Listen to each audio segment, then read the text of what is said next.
15번입니다. 이 문제는 부정정 차수가 가장 높은 것은 이렇게 물어봤는데 우리가 부정정 차수는 b 플러스 r 플러스 n 마이너스 2j를 이용을 한다 그랬죠. 간단하게 설명을 하게 되면 트러스나 람에는 이제 우리가 b 플러스 r 플러스 n 마이너스 2j를 이용을 하는 거고, 그리고 본은 우리가 기본 구조를 생각을 해야 된다 그랬죠.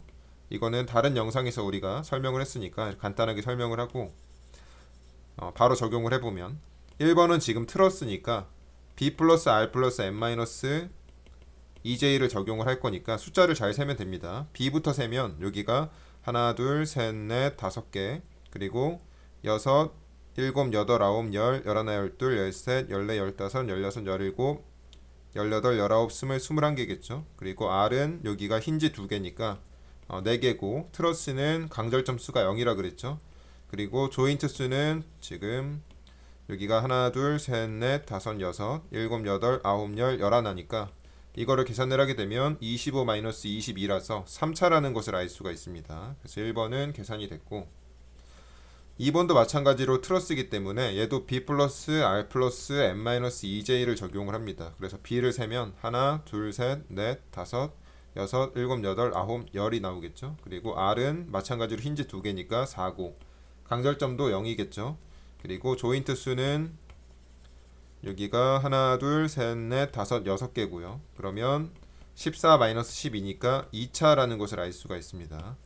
그리고 3번 같은 경우는 얘는 이제 얘는 보죠, 구조가. 그렇기 때문에 얘는 기본 구조를 생각을 해야 된다고 했습니다. 우리가 얘의 기본 구조는 뭐냐면 이런 캔틀레버보 구조겠죠. 그래서 이런 캔틀레버보에 이쪽이 이제 고정단으로 바뀌었으니까 3차 부정정이 되는 거고요. 여기 이제 내부 힌지가 추가가 됐으니까 하나가 빠져서 얘도 마찬가지로 2차라는 것을 알 수가 있습니다. 그리고 마지막은 이제 라멘 구조니까 얘도 우리가 b 플러스 r 플러스 n 마이너스 2j를 적용을 할 거고, b는 하나 둘셋넷 다섯 여섯 개고요. r은 여기가 고정단이니까 얘도 6개죠. 그리고 얘는 강절점 수가 있는데 강절점 수는 이 막대를 기준으로 얘가 돌아가지가 않죠. 모멘트 저항이 있으니까 여기 하나, 여기도 얘를 기준으로 여기 이제 돌아가지가 않으니까 얘도 하나 해서 강절점 수는 2개가 있고, 조인트 수는 여기가 하나 둘셋넷 다섯 개니까 이렇게 돼서 14 마이너스 10이니까 4차라는 것을 알 수가 있습니다. 그래서 얘가 4차 부정정이니까 15번의 답은 4번입니다. 16번입니다. 16번은 이렇게 보가 주어졌고 단면이 이렇게 주어졌는데 문제에서 뭘 구하라 그랬냐면 최대 전달 능력을 구하라 그랬죠. 이런 사각 단면에서 최대 전달 능력은 우리가 공식을 이용을 해서 2a분의 3v 이렇게 계산을 할 수가 있습니다. 쉽게. 그럼 단면이 이제 주어졌으니까 뭐 a는 쉽게 계산을 할 수가 있겠죠. 그러면은 문제는 뭐냐면 결국에 이제 vmax를 구하라는 얘긴데 문제에서는. 그런데 이렇게 구조가 주어지면 우리가 vmax가 어디서 발생을 하는지를 모르죠. 그럼 결국에 이거는 전단력도를 구하라는 얘기입니다. 전단력도를 그려서 이제 최대 전단력을 계산을 하라는 얘기이기 때문에 전단력도를 그리려면 일단 지점 반력을 구해야 되겠죠. 그래서 여기를 뭐 RB라고 하고 여기를 RA라고 하면 우선 우리가 RB를 계산을 해야 되니까 A점에서 반시계 방향으로 A점을 기준으로 모멘트 평형 방정식을 잡겠습니다. 그러면은 RB 곱하기 4m가 일단 표현이 되고요. RA는 표현이 안 되겠죠. A점을 기준으로 잡으면 A점에 대해서 RA의 모멘트 팔이 0이니까 그래서 RB 곱하기 4m가 나오고, 그리고 얘는 이제 반대로 돌아가니까 이렇게 마이너스 20kN/m 곱하기 전체 길이가 6m고, 그리고 우리가 지금 계산한 것은 이 사각형의 면적이니까 얘가 이제 집중하중으로 표현이 된 건데 딱 가운데 오겠죠. 그래서 A점에 대해서 3m 지점에 위치를 하게 됩니다. 계산을 하게 되면 우리가 RB가 90kN이라는 것을 알 수가 있고요. 얘가 이제 90kN이 되는 거고, 그리고 이제 우리가 RA를 계산을 하게 되면 위에서 지금 누르는 힘이 20 곱하기 6이니까 120이죠. 그래서 위에서 120이 누르고 얘가 90을 올려주니까 얘가 나머지 30을 받아줘야 되겠죠. 그래서 이렇게 지점 반력을 계산을 했고, 그 다음에 전단력도를 그리게 되면 여기를 여기가 A고 여기를 뭐 B라고 한다면 처음에 지금 RA만큼 위로 올라가야 되겠죠. 그래서 여기가 30kN이 되는 거고요. 30kN이 되고, 그 다음에 20kN의 이제 등분파 하중이 작용을 하니까 20kN을 기울기로 해서 이렇게 내려갑니다. 내려가는데 우선 4m를 내려가죠. 그래서 20 곱하기 4를 빼줘야 되니까 이렇게 해서 여기가 이제 30 마이너스 20 곱하기 4니까 마이너스 50이 돼야 됩니다. 그래서 얘가 마이너스 50이 되는 거고, 그 상태에서 RB가 지금 90이니까 여기서 90만큼 위로 올라가겠죠. 여기가 40이 되는 거고, 다시 이 구간에서는 등분파 하중이 작용을 하니까 등분파 하중을 기울기로 해서 다시 내려가겠죠. 그래서 20의 기울기를 갖고 내려갑니다. 그러면은 여기가 2m가 내려가면 딱 0이 되겠죠. 그래서 전단적도가 이렇게 되는데, 여기서 이제 Vmax는 절대값만 우리가 생각을 해서 Vmax가 50kN이라는 걸 알 수가 있습니다. 그래서 여기다가 이렇게 대입을 하면,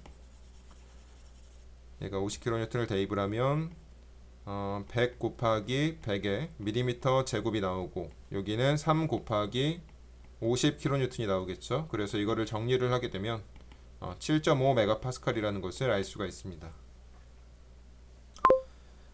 17번입니다. 이 문제는 지금 단순보가 주어졌고 이렇게 이동하중이 있는데 절대 최대 힘 모멘트를 구하라고 했죠. 이 유형의 문제는 뭐 한 70점을 넘어가는 문제이기 때문에 이제 고득점을 원하는 학생들만 공부를 하면 되겠습니다. 그래서 뭐 과락을 넘어야 된다든지 뭐 60점이 목표라든지 그런 학생들은 뭐 과감하게 넘어가도 좋습니다. 그래서 이 문제는 우리가 풀이 순서가 있다고 했는데 어떻게 계산을 하라 그랬냐면, 우선 합력의 크기를 계산을 하라 그랬고, 그리고 두 번째는 합력의 위치를 결정을 하라 그랬죠. 위치를 결정하라 그랬고, 세 번째는 하중을 제하를 하라 그랬고, 네 번째는 이제 절대 최대 모멘트를 Mmax를 계산을 하라 그랬습니다. 그래서 이런 순서에 대해서 이제 우리가 순서를 따라서 계산을 해야 되는데, 한번 천천히 한번 해보죠. 우선 합력의 크기를 계산을 해야 되는데, 여기 지금 이동하중이 있죠. 여기 이동하중이 있는데 여기가 8kN이고 여기가 10kN이고 여기가 2kN입니다. 그러면 우리가 가상의 하중 합력 F를 8이랑 10이랑 2랑 더하니까 얘가 20kN이겠죠. 얘네들의 합력은. 그리고 이 합력의 크기가 일단 결정이 됐고, 더하면 됩니다. 단순히 합력의 크기는. 그 다음에 이제 우리가 합력의 위치를 결정을 해야 되는데, 이 합력이라는 것은 이 세 개의 하중과 동일한 효과를 내야 되겠죠. 그래서 이 세 개의 하중과 동일한 모멘트를 발생시키는 곳에 이 하중이 제하가 돼야 됩니다. 그래서 우리가 이쪽을 기준점을 잡을게요. 임의로 잡습니다. 뭐 여기서 잡아도 되고 여기서 잡아도 되는데, 그거는 뭐 임의로 해도 되고, 이번에 이쪽에 잡게 되면 이 하중이 뭐 그냥 이쪽에 있다고 해볼게요. F가. 그리고 여기를 우리가 이제 D라고 가정을 할 건데, 이제 이 D를 찾는 거겠죠. 그래서 이 빨간 점을 기준으로 우리가 모멘트 평형을 잡는데, 일단 8이 이쪽을 플러스로 잡게 되면 8 곱하기 여기가 지금 3m고 여기가 2m니까 빨간 점에 대해서 모멘트 8이 5m겠죠. 그리고 더하기 10이 2m가 있고, 여기다가 이제 플러스 F 곱하기 D를 하면 안 된다 그랬습니다. 이거는 지금 합력에 대해서 계산을 하는 거기 때문에 좌항의 외력을 쓰고 우측항의 합력을 표현을 하라 그랬죠. 이건 아까 우리가 했기 때문에. 그래서 여기다가 이제 F 곱하기 D가 들어가야 되는데 얘가 20이란 얘기죠. 그래서 이걸 계산을 하게 되면 얘가 40이고 얘가 20이니까 60은 20 곱하기 D에서 D가 3m라는 것을 알 수가 있습니다. D가 3이라는 얘기는 무슨 얘기냐면, 하중이 지금 합력이 어디 작용을 해야 되냐면 얘가 여기 있다는 얘기죠. 여기에 20kN이 있다는 얘기고, 가상의 합력이 여기가 1m라는 얘기입니다. 이렇게 여기 이제 합력의 위치까지 결정을 했고, 세 번째는 이제 하중을 제하를 해야 되는데, 하중은 어떻게 제하가 된다 그랬냐면, 단순보가 이렇게 있으면 단순보에 이제 센터 라인이 있겠죠. 가운데 선이 이렇게 있을 거고, 2등분되는 선이 여기가 5m 여기가 5m인데, 얘가 어떻게 제하가 되냐면 합력 좌우에 하중이 두 개가 있겠죠. 그러면은 여기서 이제 가까운 하중이 있을 겁니다. 얘가 이제 여기가 1m 여기가 2m니까 이 F라는 힘은 10kN과 더 가깝죠. 그러면은 이 F와 가까운 하중 10kN, 이 두 개의 거리가 얘로 이제 2등분이 돼야 됩니다. 이게 무슨 얘기냐면, 여기가 지금 1m니까 F가 이렇게 작용을 하고, 그리고 여기에 이제 실제 하중 10kN이 이렇게 작용을 하는데, 여기가 1m가 2등분 선에 의해서 이 센터 라인에 의해서 2등분이 돼야 됩니다. 그래서 여기가 0.5m, 여기가 0.5m가 돼야 된다는 얘기입니다. 그리고 물론 이제 오른쪽에 여기가 2kN이 있고, 그리고 여기에 8kN이 있겠죠. 이런 상황인데, 그러면 이 상황에서 이제 하중까지 제외를 했고, 그 다음에 이제 마지막으로 우리가 결국에 이제 Mmax를 계산을 해야 되는데,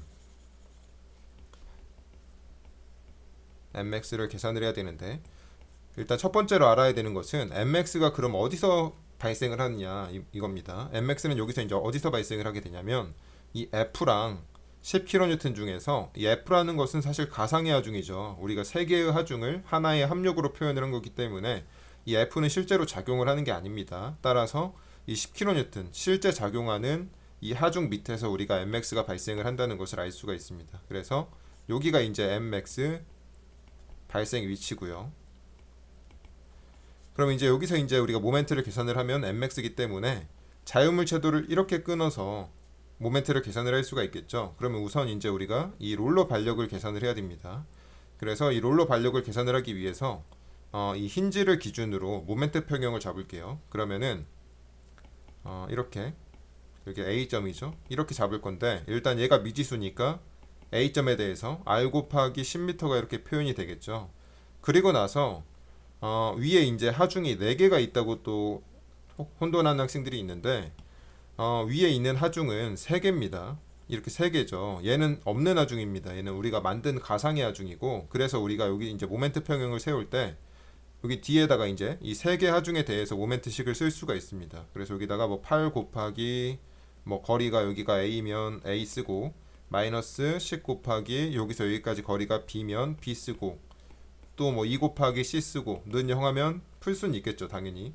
그렇지만 이렇게 안 풉니다. 왜냐면은 이렇게 풀면 식이 3개나 표현이 되겠죠.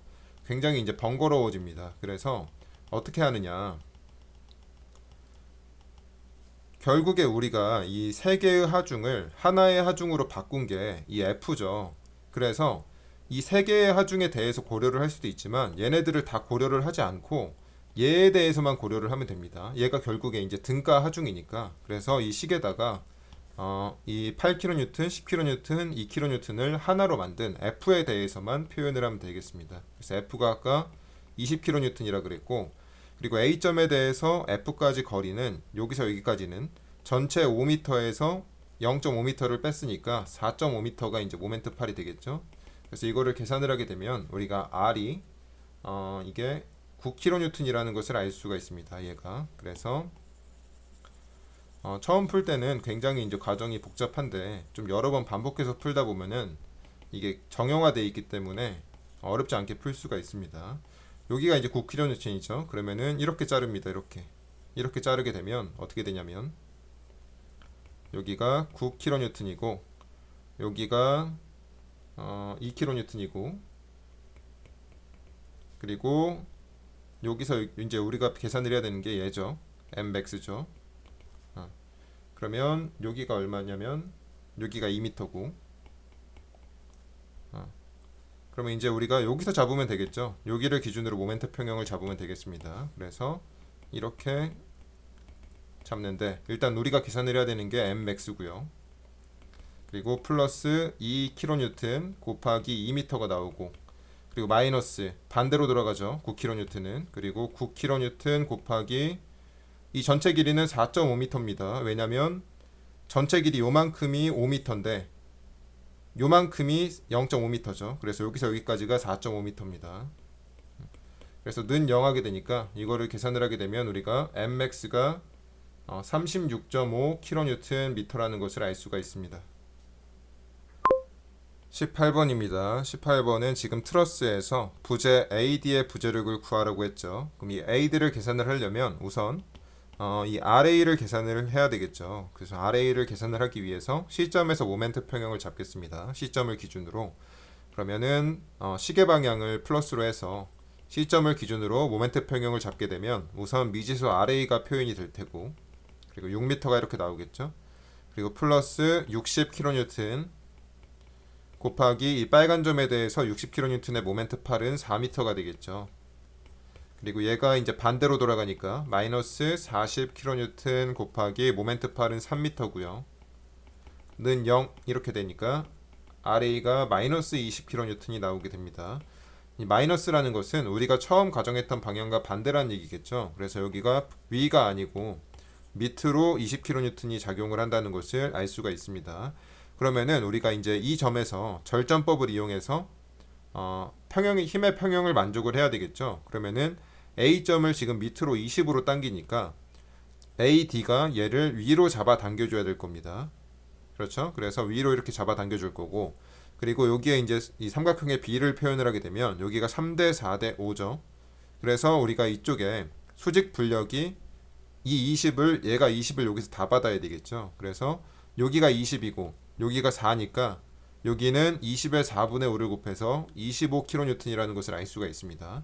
그래서 AD의 부재력이 얼마냐고 물어봤으니까 AD의 부재력은 얘를 의미를 하는 거고, 우리가 부호까지 표현을 하게 되면 지금 얘 트러스가 이렇게 표현이 됐죠. 힘의 방향이. 그래서 인장 25kN이다. 이렇게 표현을 할 수가 있습니다. 19번입니다. 이 문제는 지금 이렇게 프레임 구조가 나왔고, 여기 등분파 하중이 작용하고 수평 집중 하중이 이렇게 작용을 하는데, 프레임 A, B, C, D에서 이 구조에 발생하는 휨 모멘트 선도로 적당한 것을 보기에서 고르라고 했습니다. 이런 이제 문제가 있는데, 이런 유형의 문제는 BMD의 선도를 추정하는 문제가 있죠. 이거는 이제 방법이 뭐라 그랬냐면 두 가지가 있다 그랬죠. 첫 번째는 순서가 있는데, 첫 번째는 보기를 추리는 순서입니다. 첫 번째는 지점에 힌지나 롤러 지점이나 지점 또는 내부 힌지가 있겠죠.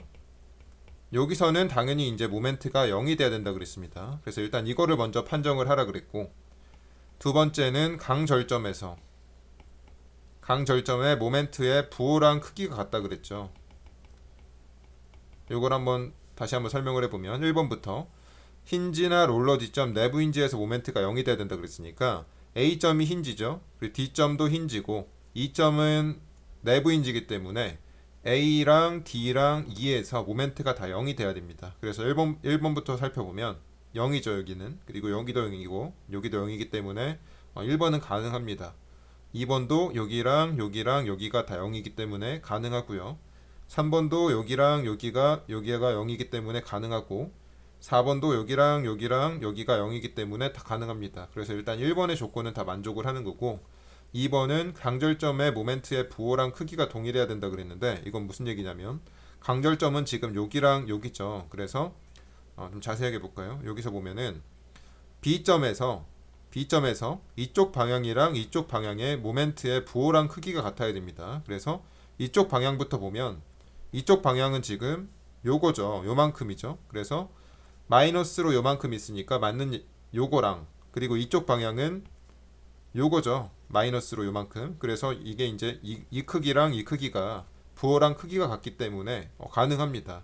그리고 요 시점에서도 이쪽이랑 이쪽을 봐야 되는데 요만큼이랑 요만큼이 마이너스로 부호가 같고 크기도 같기 때문에 가능하구나 이렇게 판정을 할 수가 있고요.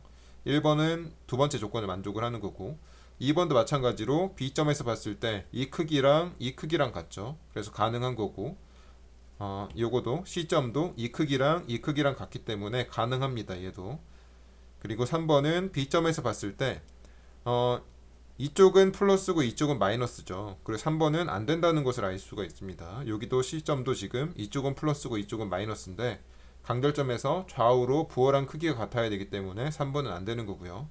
4번도 마찬가지로 B점에서 봤을 때 이 크기랑 이 크기가 같죠. 지금 부호랑 크기가 같고, 이쪽에서도 봤을 때 부호랑 크기가 같기 때문에 4번도 지금 만족을 합니다.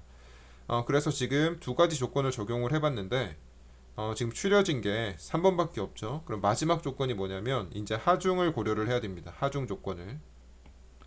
지금 하중 조건이 어떻게 되어 있냐면 이쪽은 4kN/m로 등분파 하중이 작용을 하고 이쪽은 5kN으로 작용을 하게 되죠. 그런데 이거는 이제 조금 팁이 필요한데 어떻게 이제 판단을 하면 쉽냐면 나머지 이제 세 개의 구조를 볼게요. 세 개의 구조를 봤는데 1번과 2번이 굉장히 대칭 형태죠. 좌우가 대칭 형태죠. 이렇게 이제 좌우가 대칭인 형태가 나오려면 하중도 대칭인 형태가 나와야 됩니다. 그런데 4kN/m만 있으면 상관이 없는데 이 5kN/m가 있기 때문에 1번과 2번처럼 대칭 형태로 나올 수가 없습니다. 그래서 얘는 5kN 때문에 비대칭 형태로 나오기 때문에 1번이랑 2번이 안 된다. 그래서 4번이다. 이렇게 답을 골라도 되고요.